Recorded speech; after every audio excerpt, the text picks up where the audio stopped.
Hello friends, स्वागत है आप सभी का CBB कर आर्ट्स क्लासेस में। आज के इस वीडियो में शिक्षा शास्त्र के कुछ महत्वपूर्ण प्रश्न कवर करने वाले हैं।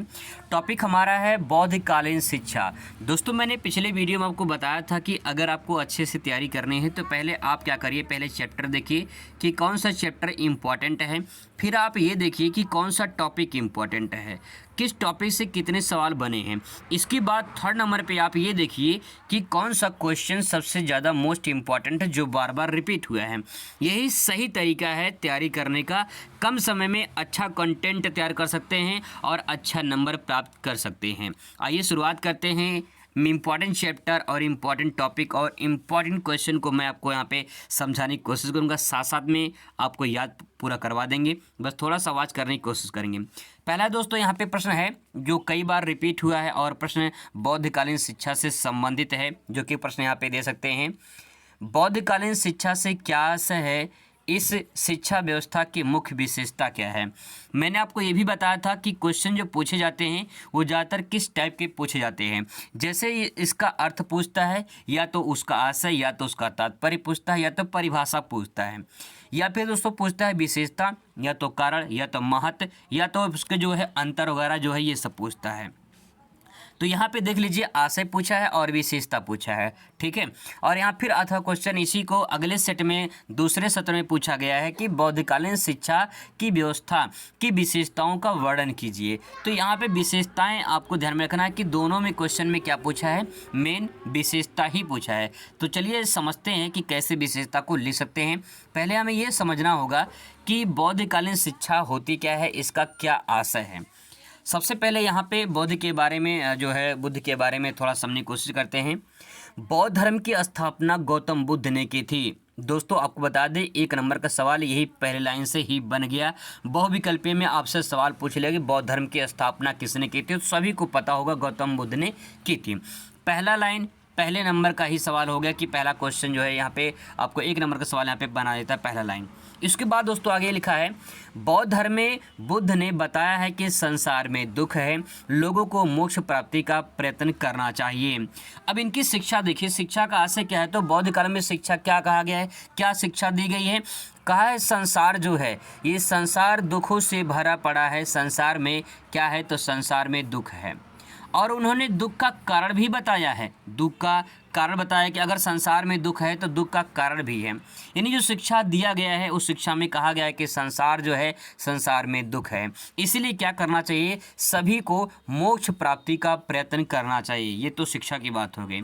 आगे देखिए, इसमें और कहा गया है, बौद्ध काल की शिक्षा भारत में अल्पकाल में ही सामाजिक क्रांति उत्पन्न कर दी है। यानी जब बौद्धकालीन शिक्षा आई भारत में तो कहीं न कहीं अल्पकालीन थोड़े समय में ही सामाजिक क्रांति जो है उत्पन्न कर दी। बहुत सारे जो है लोगों में बौद्ध जो शिक्षा थी, बौद्ध शिक्षा, वो कहीं न कहीं ऐसे विकसित हुई कि लोगों को अपने तरफ आकर्षित कर लिया। तो दोस्तों ये बौद्धकालीन जो शिक्षा है वो भारतीय समाज को प्रभावित की है, काफ़ी ज़्यादा जो है लोगों को अपनी तरफ आकर्षित किया है। बौद्धकालीन जो शिक्षा है ये वैदिक काल की शिक्षा का ही परमार्जित रूप है। मतलब यह है कि पहले वैदिक कालीन शिक्षा आई, वैदिक कालीन शिक्षा जो गुरुकुल में शिक्षा दी जाती थी, उस शिक्षा का जो है परिवर्तित रूप क्या है, परिवर्तित रूप बौद्धकालीन शिक्षा है। तो दोस्तों इसको आप आसानी से समझ सकते हैं कि बौद्धकालीन शिक्षा क्या है और उसका आशय क्या है। अब दोस्तों देखिए, मैं आपको तरीका बता रहा हूँ। आंसर लिखने के बहुत सारे तरीके होते हैं। स्मार्ट तरीका क्या है कि अगर आप जो है डायग्राम के माध्यम से, आप फिगर के माध्यम से, आप चित्र के माध्यम से अगर जो है किसी भी प्रश्न को प्रेजेंट करते हैं तो आपको नंबर ज़्यादा मिलता है। ज़्यादा का मतलब ये है कि जैसे मान लो 10 नंबर का सवाल है तो 10 में 10 नंबर पाने के लिए आपको डायग्राम, फिगर, चित्र वगैरह का प्रयोग करना पड़ेगा, तभी पूरा नंबर आपको मिलता है। सामाजिक जो विषय होते हैं, अगर आप जो है ये सोचो कि मैं इसे नॉर्मल लिख दूं कहानी की तरह और मुझे 10 में 10 मिल जाए, तो ये इम्पॉसिबल है, ऐसा नहीं हो सकता है। आपका जो लिखने की शैली होती है बहुत बड़ा प्रभाव डालता है। तो जैसे आप लिखोगे उसी प्रकार से आपको नंबर मिलेगा। अब दोस्तों यहाँ पे देखिए, डायग्राम बनाने से फ़ायदा क्या होता है। जैसे मान लो आपने डायग्राम बना रखा है, अब ये डायग्राम जब बनाएंगे तो एग्जामिनर देख के ही इस पर 1 नंबर दे देगा, इसी डायग्राम पर 1 नंबर दे देगा वो। क्यों? क्योंकि आपने उसके सामने पूरा का पूरा जो है यहाँ पर विशेषता प्रेजेंट कर दिया एक साथ में। अब इसके बारे में एक एक करके आप लिखेंगे कि इसमें ये कौन सी शिक्षा है, ये कौन सी शिक्षा है, इस शिक्षा में क्या होता है, इसके बारे में आप बताओगे। ठीक है, अब यहाँ पे ये है कि बौद्धकालीन शिक्षा। अब ये सवाल अगर मान लो अति लघु में 2 नंबर का पूछ लिया, 2 नंबर आपका मिल जाएगा। अगर पूछ लेता है लघुत्तरीय में तो लघुत्तरीय में भी कवर हो जाएगा। अगर लॉन्ग में पूछ लेगा तब भी जो है लॉन्ग में आपका कवर हो जाएगा। मतलब एक छोटे से क्वेश्चन से कई सारे क्वेश्चन बन जाएंगे। इसी टाइप से अगर आप पढ़ते हैं तो आपको ज़्यादा मेहनत नहीं करना पड़ेगा, कम समय में अच्छा तैयारी आपका हो जाएगा। अब दोस्तों यहाँ पे देखिए बौद्धकालीन शिक्षा हो गया। तो बौद्धकालीन में शिक्षा की विशेषता क्या है, क्या विशेषता है उसकी समझने की कोशिश करते हैं इसको। पहली विशेषता है कि शिक्षा का समान अवसर सबको मिलना चाहिए।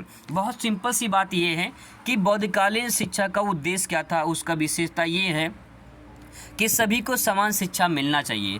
जो समाज है, समाज में जो लोग हैं, उन लोगों को शिक्षा ग्रहण करने का हक है और सभी को समान रूप से शिक्षा मिलनी चाहिए। तो आप इस पॉइंट में ऐसा लिख सकते हैं, 2-3 लाइन आराम से लिख सकते हैं।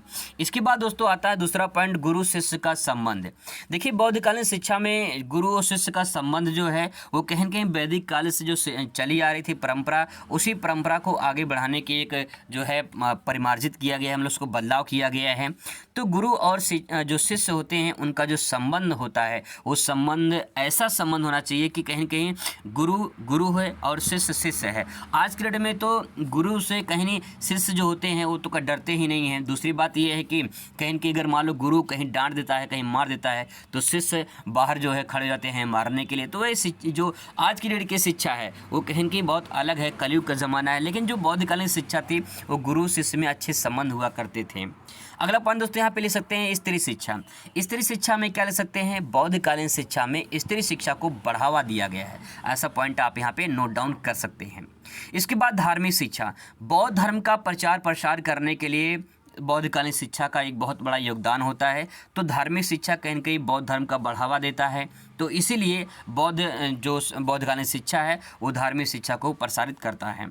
आगे ले सकते हैं सामाजिक विकास। सामाजिक विकास कैसे होगा, देखिए जब शिक्षा होगा तो शिक्षा के माध्यम से समाज का विकास होगा। ठीक है, और समाज का विकास होगा तो कहीं न कहीं लोगों की जो भावनाएं हैं वो विकसित होंगी, और लोगों की भावनाएं विकसित होंगी तो समाज भी विकसित होगा। ठीक है, तो सिंपल सी बात यह है कि शिक्षा एक ऐसा हथियार है जिसके माध्यम से लोग अपने आप को मजबूत बनाते हैं, और जब लोग मजबूत बनते हैं तो लोग कहाँ रहते हैं, समाज में रहते हैं। तो समाज भी क्या होगा, समाज मजबूत बनेगा, समाज का क्या होगा, समाज का विकास होगा। ठीक है, आगे देखिए व्यापक शिक्षा।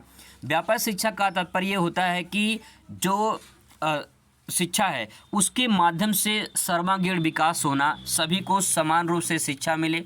ठीक है, सभी को समान रूप से शिक्षा मिले। और दूसरी बात यह है कि पूरा समृद्ध विकास हो। ठीक है, समृद्ध क्या हो, समृद्ध विकास हो, तब जाके पूरे बड़े क्षेत्र में कहीं कहीं शिक्षा का विकास हो सकता है। व्यापक मतलब क्या, बड़े क्षेत्र में।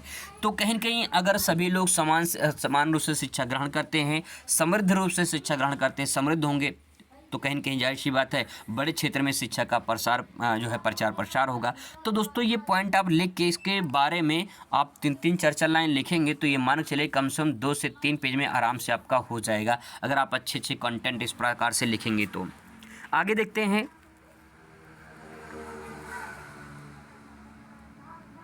दोस्तों, यहाँ पे दे सकते हैं अगला क्वेश्चन है, बौद्ध कालीन में स्थापित किन्हीं 2 प्रमुख विश्वविद्यालयों के नाम बताइए। तो बौद्ध कालीन में स्थापित 2 विश्वविद्यालय का नाम आपसे पूछ सकता है। एक तो नालंदा विश्वविद्यालय हो गया, दूसरा विक्रमशिला विश्वविद्यालय हो गया।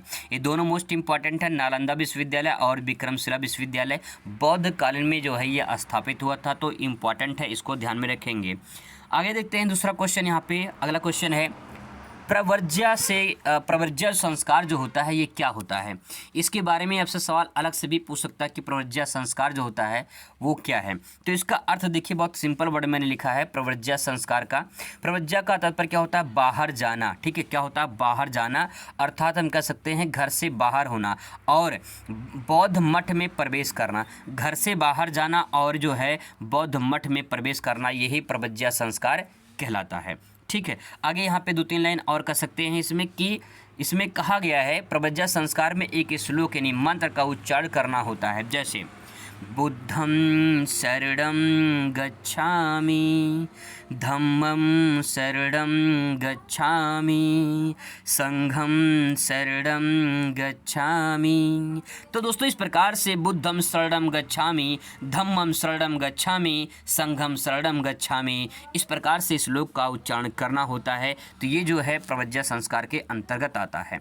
आगे दोस्तों यहाँ पे अगला क्वेश्चन देखते हैं, बौद्धकालीन शिक्षा का उद्देश्य क्या है। इंपॉर्टेंट क्वेश्चन है, हाईलाइट कर लीजिए इसको, बहुत ही महत्वपूर्ण है। बौद्धकालीन शिक्षा का उद्देश्य क्या था। उद्देश्य दोस्तों क्या होता है, सभी शिक्षा का उद्देश्य क्या होता है। अगर बात करें शिक्षा के उद्देश्य में तो आप ऐसे पॉइंट को नोट डाउन कर सकते हैं कि चरित्र का निर्माण हो। देखिए जब शिक्षा ग्रहण की जाएगी तो जाहिर सी बात है क्या होगा, चरित्र का निर्माण होगा कि नहीं होगा, चरित्र अच्छा होगा कि नहीं होगा, आपका कैरेक्टर अच्छा होगा, ठीक है। तो जाहिर सी बात है ये शिक्षा के माध्यम से चरित्र का निर्माण करना ये बौद्धकालीन शिक्षा का उद्देश्य था। इसके बाद निर्वाण प्राप्ति। निर्वाण प्राप्ति जब गौतम बुद्ध ने कहा था कि जो संसार, ये संसार दुखों का पूरा पहाड़ है, दुख से भरा पड़ा है, दुखों का संसार है, तो कहीं न कहीं इसीलिए लोगों को मोक्ष प्राप्ति के बारे में सोचना चाहिए। तो यहाँ पे कह सकते हैं निर्वाण प्राप्ति का उद्देश्य, निर्वाण का मतलब मोक्ष प्राप्ति, मृत्यु को प्राप्ति, मृत्यु, ठीक है।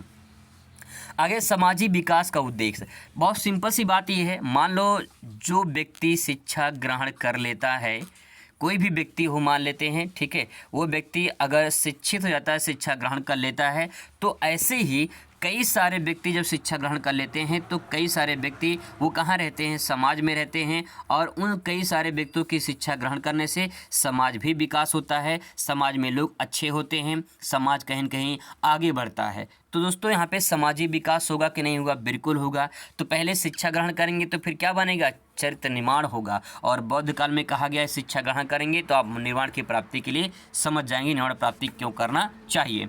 इसके बाद दोस्तों बात करिए सामाजिक विकास, यानी शिक्षा होगी तो सामाजिक विकास जरूर होगा। आगे अगर समाज का विकास होगा तो राष्ट्र का विकास होगा कि नहीं होगा, बिल्कुल होगा। तो सिंपल सी बात है, राष्ट्र का विकास भी होगा अगर समाज का विकास होगा। अगर व्यक्ति का विकास होगा तो समाज का विकास होगा, और समाज का विकास होगा तो राष्ट्र का विकास होगा, ठीक है।